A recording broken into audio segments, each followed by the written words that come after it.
देखिए question number 3 है, P X one Y one और Q X two Y two के बीच की दूरी ज्ञात कीजिए जब पी क्यू वाई एच के समांतर है, और सेकंड में है कि पी क्यू एक्स एच के समांतर है।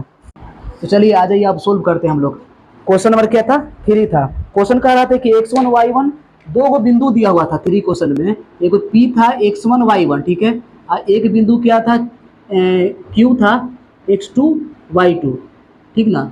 इन दो बिंदुओं के बीच की दूरी निकालना है जब फर्स्ट में क्या है कि पी क्यू वाई एच के समांतर है। जब वो पी क्यू क्या है, वाई एच के समांतर है। अच्छा, मतलब पी क्यू के बीच की दूरी कब निकालना है आपको? ऐसे तो दूरी हम लोग जानते हैं कि पी क्यू की दूरी क्या होती है। देखिए पी क्यू की दूरी होती है x two minus x one का होल स्क्वायर, जो जिसे हम लोग कहते हैं दूरी सूत्र, y two minus y one का होल स्क्वायर रूट अंडर, यही ना होता है फॉर्मूला इसका, ठीक है। लेकिन जो पी क्यू है, पहले इस तरह से तल को ड्रा कर लेना है, उसके बाद देखना है किसमें है आपका पी क्यू।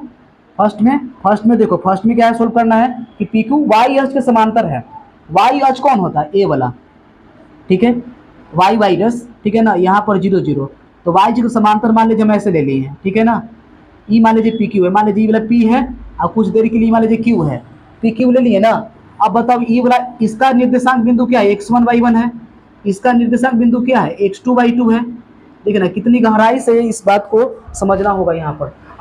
अब निकालिए पी क्यू को दूरी। पी क्यू को दूरी तो तुमको पता है कि है भाई, तो इसको फर्स्ट मान के छोड़ दीजिए अभी कुछ देर के लिए। लेकिन पी क्यू की दूरी तो ए पता है, लेकिन हमको वाई एच के समांतर जब रहेगा तब समझना है कि पी क्यू की दूरी क्या होगी। तब तो ये नहीं होगी, तो तब क्या होगी? तो उसके लिए क्या होता है कि एक्स वन एक्स टू बराबर हो जाएगा। अब लोग कैसे बराबर हो जाएगा एक्स वन एक्स टू, ये समझाइए थोड़ा सा।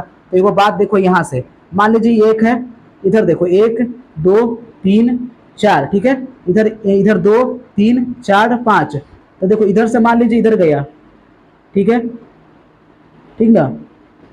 मान लीजिए पी क्यू एक ही बिंदु है, एक ही बिंदु, ये ना लाइन है, समांतर कब होगा?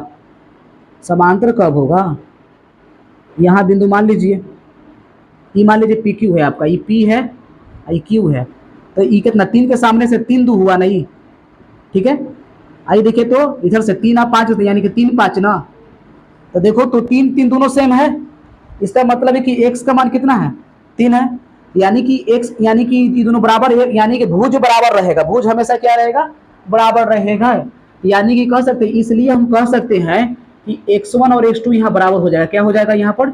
x1 और x2 बराबर हो जाएगा। और जब x1 और x2 बराबर हो जाएगा, देख सकते हैं ये दोनों बराबर है, तो इसीलिए जब x1 x2 बराबर है तो यहाँ पर रख दो।